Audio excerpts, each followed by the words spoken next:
இந்த வீடியோவை உங்களுக்கு வழங்குவோர் மாலை முரசு செய்திகள் தொலைக்காட்சியின் படிப்போம் ஜெயிப்போம் உயர்கல்வியை தேர்ந்தெடுப்பதில் உள்ள சந்தேகங்களை தீர்க்கும் நிகழ்ச்சி தினமும் மாலை 5 மணிக்கு. வணக்கம். மாலை முரசு செய்திகளை விரிவாக பார்ப்பதற்கு முன்பாக முதல் தலைப்புச் செய்திகளை பார்க்கலாம். சர்வதேச விண்வெளி நிலையத்துடன் டிராகன் விண்கலம் இணைந்தது. மிஷன் பைலட் சுபான்ஷு சுக்லா டிராகனை சர்வதேச விண்வெளி மையத்துடன் இணைத்தார்.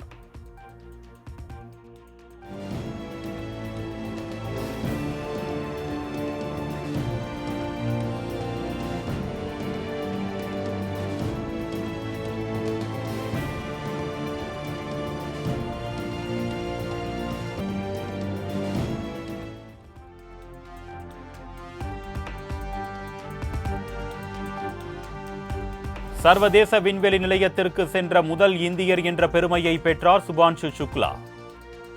இந்திய வீரர் சுபான்ஷு சுக்லா உட்பட 4 வீரர்கள் விண்கலத்தில் பயணித்து சர்வதேச விண்வெளி மையத்தை அடைந்தனர்.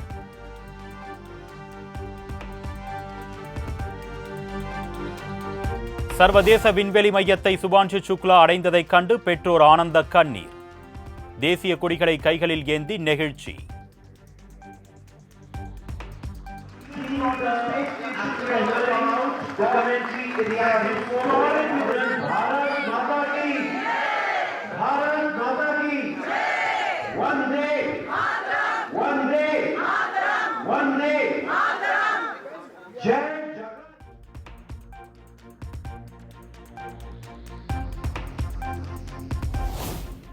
சர்வதேச விண்வெளி நிலையத்தில் 14 நாட்கள் தங்கி ஆராய்ச்சி மேற்கொள்ள திட்டம். விண்வெளியில் 60 வகையான ஆய்வுகளை மேற்கொள்ள உள்ள சுபான்ஷு சுக்லா அடங்கிய 4 குழு.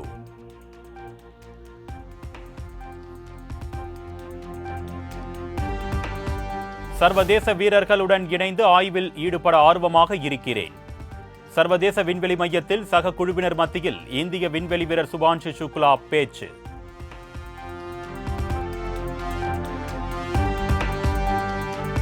போதைப் பொருள் பயன்படுத்தப்பட்ட வழக்கில் நடிகர் கிருஷ்ணா கைது. 24 மணி நேர விசாரணைக்கு பிறகு காவல்துறையினர் நடவடிக்கை.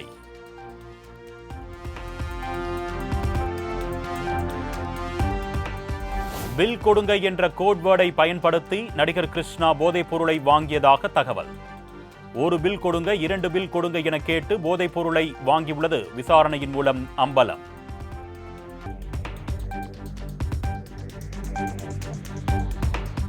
தமிழகத்தில் இன்று நீலகிரி, கோவை மாவட்டங்களில் மிக கனமழைக்கு வாய்ப்பு. தேனி, தென்காசி, திருநெல்வேலி, கன்னியாகுமரி ஆகிய மாவட்டங்களில் கனமழை பெய்யக்கூடும் என்றும் தகவல்.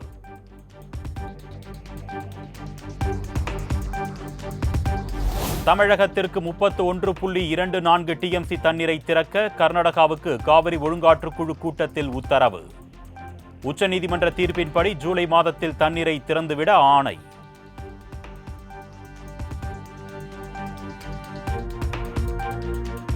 கர்நாடகாவின் கிருஷ்ணராஜசாகர் அணை நீர்பிடிப்பு பகுதிகளில் தொடர் கனமழையால் அணையில் இருந்து திறக்கப்படும் நீரின் அளவு 80,000 கனஅடியாக அதிகரிப்பு. காவிரி ஆற்றின் கரையோர மக்களுக்கு வெள்ள அபாய எச்சரிக்கை.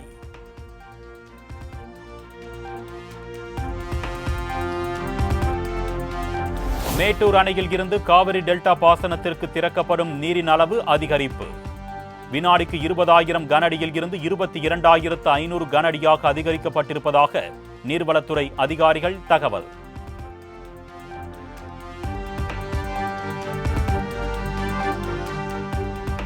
திருப்பத்தூரில் 174 கோடியே 39 லட்சம் ரூபாய் செலவில் 90 முடிவுற்ற பணிகளை திறந்து வைத்தார் முதலமைச்சர்.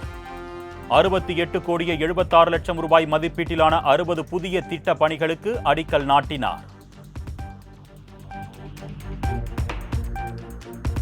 செயல்படுத்தி வருகிறார். கவனத்துடன் தீட்டப்படும் ஒவ்வொரு திட்டமும் கடைக்கோடி மனிதருக்கும் ஏற்றம் தருகிறதா என்பதை களப்பணி மூலம் கண்காணிக்கிறார். அவர் தம் 4 ஆண்டு ஆட்சியை நிலமும் போற்றுகின்றனர். அவர் தீட்டும் திட்டங்கள் மக்கள் வாழ்வை மலரச் செய்கின்றன. திட்டங்களால் பெற்ற பயனை திருப்பத்தூர் மாவட்ட மக்களும் நெஞ்சார நினைவு கூறுகிறார்கள்.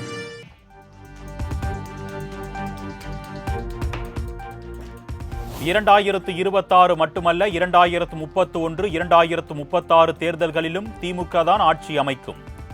திருப்பத்தூர் அரசு தொடக்க நலத்திட்ட தொடக்க விழாவில் முதலமைச்சர் மு.க.ஸ்டாலின் நம்பிக்கை. கொஞ்சம் இருமாப்போடு பெருமையோடு தெரிவிக்க விரும்புவது என்னவென்று கேட்டால், 2026 மட்டும் இல்ல, அது 31 இருந்தாலும் 36 இருந்தாலும் என்றைக்கும் நாம் தான் இந்த நாட்டை ஆளப்போகிறோம் என்பதற்கு அடையாளமாக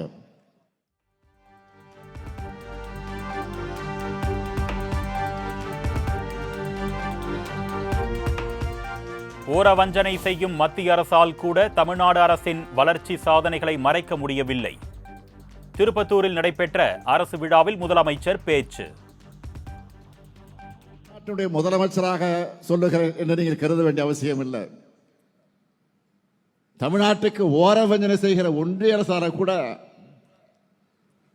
நம்முடைய வளர்ச்சியை மறைக்க முடியல. அதனாலதான் ஒன்றிய அரசு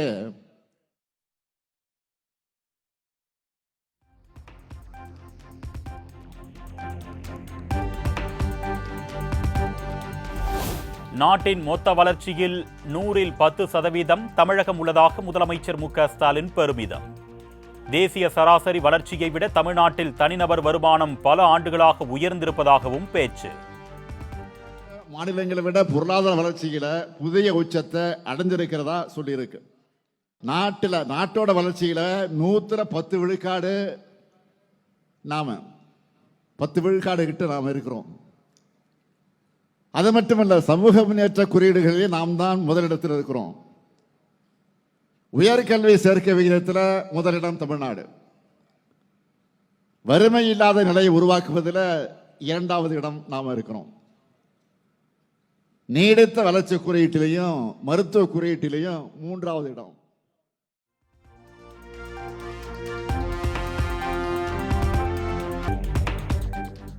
தமிழ்நாட்டு மக்களை சாதியை மதத்தை வைத்து பிளவுபடுத்த பாஜக முயற்சி. போலி பக்தியை கண்டு மக்கள் ஏமாற மாட்டார்கள் என்று முதலமைச்சர் மு.க.ஸ்டாலின் திட்டவட்டம். தமிழ்நாட்டு மக்களை மதத்தால சாதியால பிளவுபடுத்த தொடர்ந்து முயற்சி செஞ்சுக்கிட்டு வராங்க. தங்களுடைய அரசியல் லாபத்துக்காக இப்ப கடவுள் பெற மிஸ்யூஸ் பண்றாங்க, மிஸ்யூஸ் பண்ணிட்டு இருக்கிறாங்க. இவங்களோட போலி பக்தியை அரசியல் நாடகத்தை இங்கே யாரும் ஏற்க மாட்டாங்க. இது தமிழ்நாடு, தந்தை பெரியார் உருவாக்கிய மண், அண்ணா வளர்த்த மண், கலைஞர் அவர்கள் இதை மீட்ட மண்.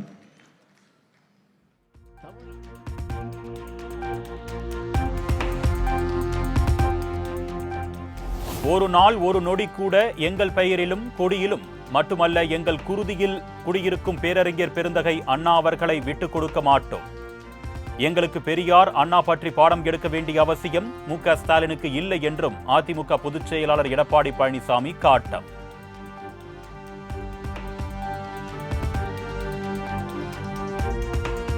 தன்மானமிக்க தமிழ்நாட்டு மக்கள் பகல் வேஷ கட்சியான திமுகவை 2026 நிச்சயம் விரட்டியடிப்பார்கள் என்று அதிமுக பொதுச் செயலாளர் எடப்பாடி பழனிசாமி திட்டவட்டம். திமுகவால் பறிபோன தமிழ்நாட்டின் அமைதி, வளம், வளர்ச்சி, மாநில உரிமை என அனைத்தையும் நான் மீட்டு தருவேன் என்றும் உறுதி.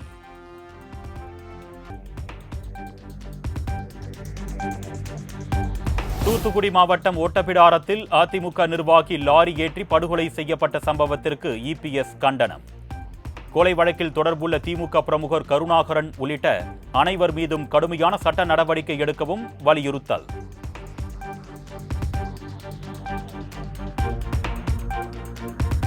தூத்துக்குடி மாவட்டம் சந்திரகிரி அருகே அதிமுக பிரமுகர் லாரி ஏற்றி கொலை செய்த வழக்கில் திமுக பிரமுகர் கருணாகரன் உட்பட 3 பேர் சரண். ஓட்டப்பிடாரம் காவல் நிலையத்தில் வைத்து ஏடிஎஸ்பி சகாய ஜோஸ் தீவிர விசாரணை.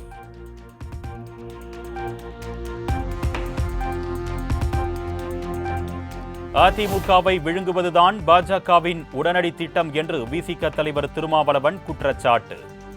பெரியார் அண்ணாவை கொச்சைப்படுத்தும் பாஜக சங் பரிவார அமைப்புகளோடு அதிமுக பயணிப்பது தற்கொலைக்கு சமமானது என்றும் சாடல். அமைப்புகளோடு அதிமுக பயணிப்பது என்பது தற்கொலைக்கு சமமானது.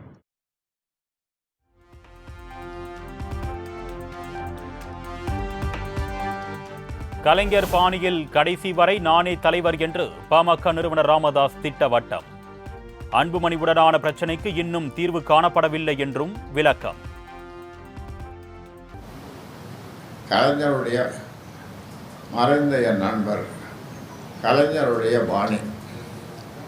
அவர் 94 வயசு வரைக்கும் சக்கரவாக்கலையில் இருந்துன்னு கட்சிக்கு தலைவராகவும் ஆட்சிக்கு தலைவராகவும் முதல்வர் இருந்தார்.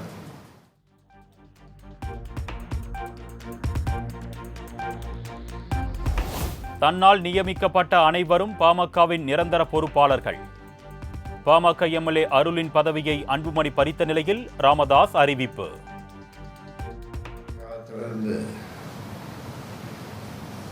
கிளை செயலாளராக, ஒன்றிய செயலாளராக, அப்புறம் மாவட்ட பொறுப்புகள் இதெல்லாம் ஏற்று ஏதோ ஒரு பொறுப்பில் இருந்து தன்னலங்கருதாது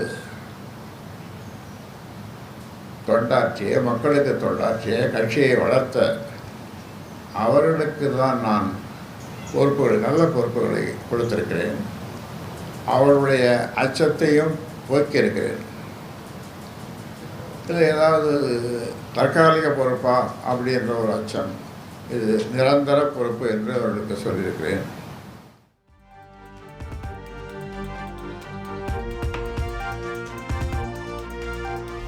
இரண்டாயிரத்து 26 சட்டமன்ற தேர்தலில் யாருடன் கூட்டணி என்பது குறித்து பொதுக்குழு கூட்டி முடிவெடுக்கப்படும். பாமக நிறுவனர் ராமதாஸ் விளக்கம். உத்திகள் அல்ல, அணி எந்த அணியில் சேர்றது, யாரோட கூட்டு, இதெல்லாம் முடிவு செய்ய வேண்டியது பொதுக்குழு. அது தேவைப்படும் நேரத்தில் அந்த பொதுக்குழுவை கூட்டி அந்த பொதுக்குழுவினுடைய உறுப்பினர்கள் அவர்களுடைய கருத்துக்களை கேட்டு அது முடிவு.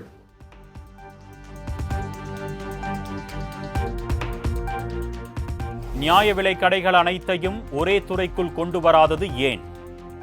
வாக்குறுதி அளித்து ஏமாற்றுவதே தொழிலா என்று திமுக அரசுக்கு பாமக தலைவர் அன்புமணி கண்டனம்.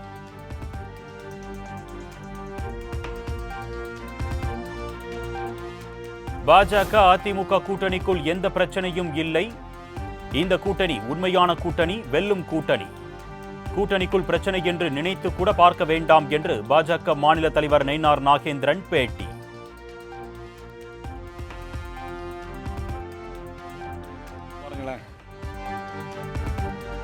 நடிகர் ஸ்ரீகாந்த் போதைப் பொருள் பயன்படுத்தியதை பெரிதுபடுத்த வேண்டாம் என்று நடிகர் விஜய் ஆண்டனி பேட்டி. ஸ்ரீகாந்த் நல்ல மனிதர், தெரிந்து எதையும் செய்திருக்க மாட்டார் என்றும் கருத்து. ஒரு இது தெரியாம எதிலையாவது பண்ணியிருப்பாரே தவிர தெரிஞ்சு அவர் எதுவும் தவறு பண்ணக்கூடிய ஒரு ஆள் மாதிரி எனக்கு தெரியல. ஆக்சுவலாக அவர் பார்க்கும்பொழுது பழகிருக்கேன் இல்லையா, அதனால சொல்றேன். உங்களுக்கும் தெரியும் அவர் யாருன்னு சொல்லிட்டு. ஏதோ ஒரு என்கொயரி பண்றதுக்காக அவர்கிட்ட விசாரிச்சுட்டு இருக்காங்களே தவிர மேஜரா தெரியாம ஏதாவது சின்ன விஷயம் நடந்துருக்கலாம். அது பெரிய படுது.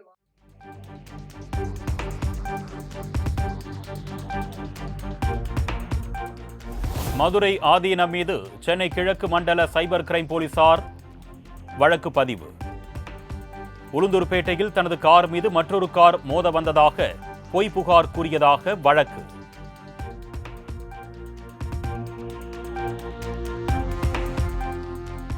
வரும் 30ஆம் தேதி சென்னையில் 120 மின்சார பேருந்துகளின் சேவையை தொடங்கி வைக்கிறார் முதலமைச்சர் மு க ஸ்டாலின். சென்னை முழுவதும் 2025 இறுதிக்குள் 625 மின்சார பேருந்துகளை இயக்க போக்குவரத்து துறை நடவடிக்கை.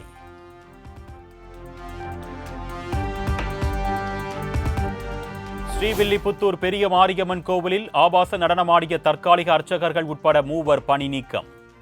3 இனி பூஜையில் ஈடுபடக்கூடாது என்று உத்தரவு.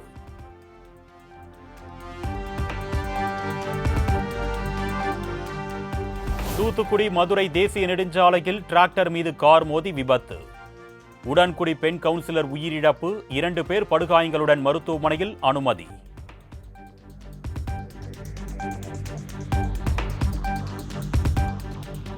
கனமழை காரணமாக நாகர்கோவில் அருகே கால்வாயில் கார் கவிழ்ந்து விபத்து. காருக்குள் சிக்கிக்கொண்ட தம்பதியினர் போராடி மீட்பு.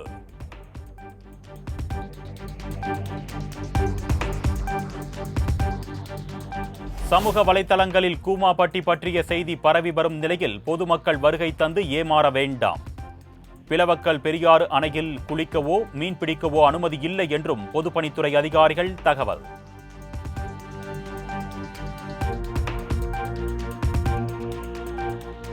ஹிந்தி எந்த இந்திய மொழிக்கும் எதிரியாக இருக்க முடியாது என்று தான் மனதார நம்புகிறேன். ஹிந்தி அனைத்து இந்திய மொழிகளுக்கும் நட்பு மொழி என்றும் மத்திய உள்துறை அமைச்சர் அமித்ஷா பேச்சு.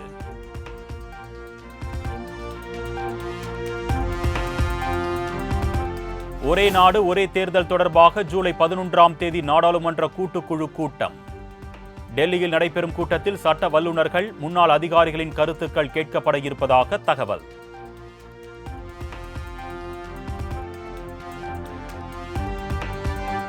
பலூச்சிஸ்தான் சுதந்திர போராட்டத்திற்கும் இந்தியாவுக்கும் எந்தவித சம்பந்தமும் இல்லை என்று மத்திய பாதுகாப்புத்துறை அமைச்சர் ராஜ்நாத் சிங் விளக்கம். ஷாங்காய் ஒத்துழைப்பு அமைப்பின் கூட்டறிக்கையில் பகல்காம் தாக்குதல் குறித்து குறிப்பிடாத சீனாவுக்கு கண்டனம்.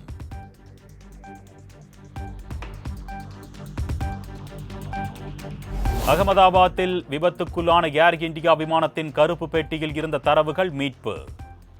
தகவல்களை பிரித்தெடுக்கும் விசாரிக்கும் பணிகள் நடப்பதாக விமான போக்குவரத்து அமைச்சகம் தகவல்.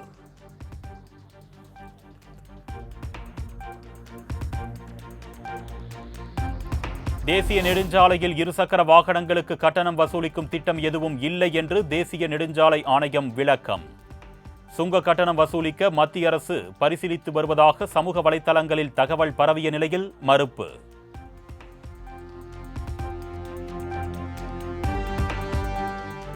ஹைதராபாத் பெங்களூரு வழித்தடத்தில் சுமார் 6 கிலோமீட்டர் தூரம் தண்டவாளத்தில் காரை ஓட்டிய இளம் பெண். இணையத்தில் வீடியோ வைரலான நிலையில் பெண்ணை கைது செய்து காரை பறிமுதல் செய்த போலீசார்.